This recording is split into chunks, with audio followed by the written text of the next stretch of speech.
Hello everyone, আসসালামু আলাইকুম। কেমন আছেন সবাই? অনেকদিন পর একটা ব্লগ নিয়ে আসলাম। রায়হান আর আমি বের হচ্ছিলাম। রায়হানের একটা ফ্রেন্ডের ভাইয়ার জন্মদিন আছে।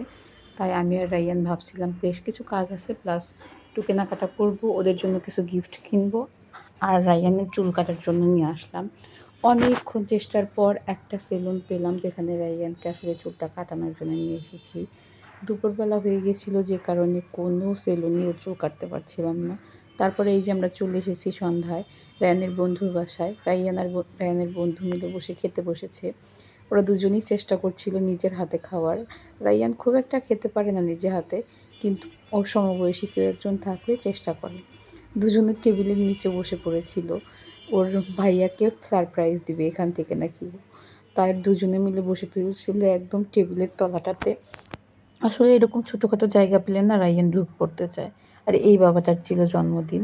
আর এখানে দাদা আর বৌদি দুজনে মিলে ওকে কেক খাইয়ে দিচ্ছিল। আর বৌদি রান্না করছিল ডিমের পাতুরি। আমি কখনো ডিমের পাতুরি খাইনি আর দেখিও নি।